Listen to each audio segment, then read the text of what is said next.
Assalamualaikum dan salam sejahtera. Bersama saya Nur Taufikah untuk perbincangan mengenai topik rasuah pada hari ini. Perbuatan pecah amanah seperti rasuah kelihatan semakin bermaharajalela di negara ini. Rasuah adalah suatu jenayah dan kesalahan yang berat di sisi undang-undang. Menurut SPRM, rasuah didefinisikan sebagai penerimaan atau pemberian suapan sebagai upah atau dorongan untuk seseorang individu kerana melakukan atau tidak melakukan sesuatu perbuatan yang berkaitan dengan tugas rasmi. Suapan terdiri daripada wang, hadiah, bonus, undi, perkhidmatan, jawatan, upah dan diskaun. Menurut Indeks Persepsi Rasuah CPI 2021, kedudukan Malaysia jatuh ke tangga 62 daripada keseluruhan 180 negara berbanding pada tahun 2020 di mana Malaysia berada di tangga 57. Dengan ini, saya serahkan kepada rakan setugas saya, Ilmi Izzah, untuk menerangkan dengan lebih lanjut mengenai pemangkin kepada isu ini. Terima kasih kepada rakan setugas iaitu Taufikah. Baiklah, punca permasalahan rasuah. Saya akan menerangkan 4 punca dalam permasalahan ini. Yang pertama, ingin hidup mewah. Ini kerana disebabkan sikap seorang itu yang tamak dan tidak bersyukur dengan kehidupan mereka sehingga sanggup melanggar undang-undang. Biasanya perkara ini terjadi dari golongan orang yang berkedudukan tinggi seperti berbakat datuk. Mereka melakukan ini untuk menjadikan hidup mereka lebih senang lagi asalkan hidup mereka bahagia. Kedua, masalah kewangan biasanya disebabkan gaji rendah sama ada dari pejabat awan, kerajaan dan swasta sehingga sanggup mengambil risiko dengan mengupah seorang seperti mengupahnya untuk memiliki saham dan syarikat dan perkara tersebut tidak diketahui oleh majikannya. Mereka melakukan itu untuk kepentingan mereka sendiri. Ketiga, kerajaan tidak cekap menangani rasuah kerana tidak mempunyai sistem tulus tentang banyak aspek pemberian tender, kontrak dan projek. Kelemahan ini mengawal keuntungan dengan memberi rasuah. Keempat, kelemahan pemimpin. Salah satu puncanya terjadi rasuah pimpinan yang lemah yang menyebabkan kurangnya dengan penilaian terhadap pemantauan dan tidak cekap melakukan tugas dan mudah terjadi penyelewengan rasuah. Perbuatan ini semakin serius sehingga sukar dibanding oleh SPRM iaitu Badan Pencegahan Rasuah di Malaysia. Punca ini dilakukan undang-undang tidak ketat. Banyak jenis rasuah yang ada di Malaysia, antaranya wan, jawatan, bonus dan upah. Mereka melakukan untuk kepentingan mereka sendiri. Seterusnya saya serahkan kepada Aizat untuk menerangkan hasil kajian. Terima kasih kepada saudari Izzah. Baiklah, saya Muhammad Aizat bin Abdul Manaf akan menunjukkan pula beberapa kajian kes rasuah yang telah berlaku di Malaysia pada tahun 2020. Sekitar akhir tahun 2020, iaitu pada bulan Disember, statistik berkaitan rasuah di Malaysia sangat tidak baik. Kategori rasuah di kalangan rakyat Malaysia dibahagikan kepada 4 bahagian. Yang pertama, pejabat awam. Yang kedua, sektor swasta. Yang ketiga, badan berkanun. Dan yang keempat, orang awam.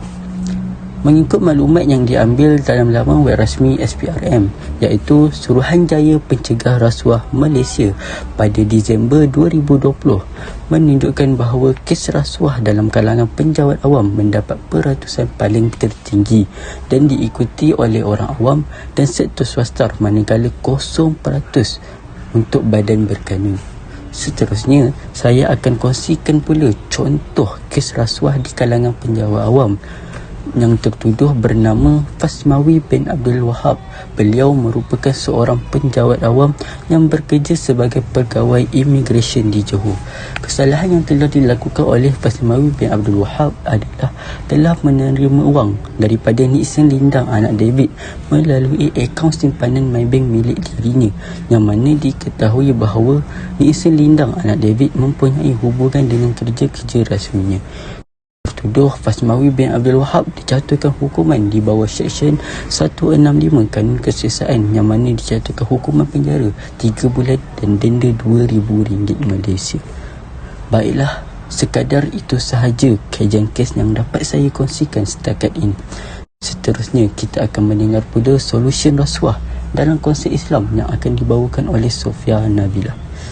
Terima kasih saudari Muhammad Aizat. Baiklah, untuk mengulas isu rasuah ini menurut konsep ataupun jalan penyelesaian dari sudut pandangan agama Islam. Dengan ini saya akan menunjukkan sesi temu ramah saya bersama Ustaz Marzuki Muhammad. Jika kita lihat perkara yang telah pun membarah dalam masyarakat ini apabila ia telah berakar umbi dalam masyarakat, maka jalan penyelesaiannya adalah kita balik kepada faktor Islam itu sendiri sebagai jalan penyelesaian yang terbaik untuk segala-galanya. Fa in tanaza'tum fi syai'in farudduhu ila Allah war Rasul. Di sini dalam konteks apabila kita membicarakan untuk menyelesaikan masalah rasuah di dalam negara Islam lah khususnya, maka langkah menangani rasuah yang paling penting sekali adalah melalui pembangunan insan.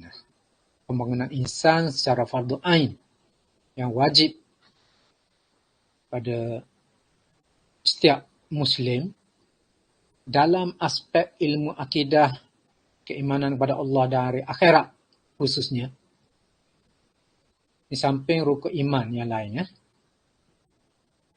Jadi dalam faktor ini, dalam konteks penyelesaian secara pembangunan insan, perlu dititik beratkan berkaitan dengan akidah ke atas setiap individu itu.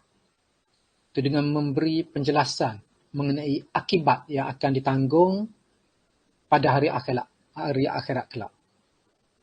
Yang kedua, aspek penguatkuasaan secara istiqamah, secara berterusan, tak boleh bermusim. Kalau kita di Malaysia ini, kita ada badan, organisasi yang khusus, iaitu SPRM. Jadi penguatkuasaan itu hendaklah secara berterusan, secara istiqamah dan telus. Yang ketiga, satu perkara yang melibatkan parlimen, iaitu pinda akta rasuah itu sendiri. Jadi jika kita lihat secara umumnya lah, hukuman perkara yang keempat tidak kurang pentingnya juga, perlunya pendidikan awal di peringkat sekolah. Kalau kita tengok pada negara-negara yang maju, dia masukkan dalam kurikulum, dalam silibus dia, iaitu isu rasuah ni, kerasuah. Jadi benda ni apabila ditanam seawal peringkat sekolahan lagi, maka dia akan sebati dalam diri membenci dan memandang jijik untuk terlibat dengan rasuah itu. Jadi terakhir Bapa kira, kerjasama dalam kalangan anggota masyarakat itu sendiri. Masyarakat tahu berlakunya rasuah. Bagi yang sedarlah, misalnya kita terlibat dengan pihak penguatkuasaan. Misalnya sekatan di jalan raya. Sekatan jalan raya, misalnya ada pihak-pihak berkenaan yang meminta rasuah agar dilepaskan daripada kesilapan jalan raya lah. Kiranya masyarakat itu sendiri sanggup memberi bayaran sebagai rasuah untuk menyelesaikan masalah yang ia lakukan, maka perkara ni seolah-olah seperti ia menyokong perbuatan rasuah itu sendiri untuk memudahkan urusan dia agar tidak disaman, dengan bahasa mudahnya tidak saman dan sebagainya, ataupun terlepas daripada cukai, custom dan sebagainya. Jadi dia bagi duit under table begitu saja. Jadi di situ masyarakat tidak ada kerjasama. Maka benda ni apabila berlaku, maka seperti yang kita katakan tadilah, dia akan menjadi satu budaya semasa ke semasa untuk memudahkan urusan bagi rasuah. Jadi itu menjawab soalan yang terakhir. Itu saja perkongsian daripada Ustaz Marzuki Muhammad Noor tentang solusi rasuah di dalam agama Islam. Terusnya rakan saya iaitu Ifan akan membincangkan solusi rasuah di dalam agama Kristian. Terima kasih kepada Sofia. Seperti yang kita tahu, rasuah tidak dibenarkan sama sekali di dalam agama Islam. Tetapi bagaimana pula dengan agama yang mempunyai jumlah ikutan paling ramai, iaitu agama Kristian? Berdasarkan apa yang telah saya baca dan faham di dalam kitab pegangan mereka, iaitu Bible, rasuah telah dinyatakan dengan berulang kali dan dengan jelas supaya tidak menerima ataupun mengambilnya, dan Bible mengecam orang yang melakukannya. Antara ayat yang tercatat di dalam Old Testament adalah rasuah bukan sahaja membutakan mata orang yang soleh, tetapi rasuah juga memutarbelitkan kata-kata orang yang benar. Ayat ini diambil daripada Deuteronomy bab 16 ayat yang ke-19. Selain daripada ayat itu, ayat ini pula dipetik daripada 1 Samuel bab 8 ayat yang ke-3, iaitu rasuah merupakan suatu bentuk keuntungan yang tidak jujur. Contoh rasuah yang dinyatakan di dalam Bible adalah Judas Iscariot, iaitu salah seorang daripada 12 Hawari yang telah menerima sebanyak 30 keping perak untuk mengkhianati Yesus. Lalu Yesus ditangkap dan disalibkan. Selepas daripada kejadian itu, Judas pun sedar apa yang dilakukan itu adalah kejam, dan Judas cuba mengembalikan wang rasuah itu kepada si pemberi rasuah tersebut. Tetapi mereka menolaknya dan berkata itu adalah blood money. Sekian, itu sahaja daripada saya. Suruhanjaya Pencegahan Rasuah Malaysia atau singkatannya SPRM yang dahulunya dikenali sebagai Badan Pencegah Rasuah atau singkatannya BPR ialah sebuah pertubuhan kerajaan Malaysia yang mula beroperasi pada 1 Oktober 1967 sebagai sebuah jabatan penuh. Suruhanjaya Pencegahan Rasuah Malaysia atau SPRM adalah sebuah badan tunggal dan bebas yang mengendalikan kes-kes yang berkaitan dengan rasuah serta merupakan tunggak utama dalam inisiatif anti rasuah di Malaysia. Antara peranan SPRM adalah menjalankan siasatan, mengumpul maklumat, memberi khidmat bantuan forensik, memproses dan menguruskan maklumat serta mengendalikan kes-kes perbicaraan yang diletakkan di bawah portfolio Timbalan Ketua Pesuruhjaya. Peranan SPRM juga adalah untuk membasmi rasuah, penyalahgunaan kuasa dan penyelewengan di Malaysia dengan fungsi yang berdasarkan kepada prinsip bebas, telus dan profesional dalam menjalankan tugasnya.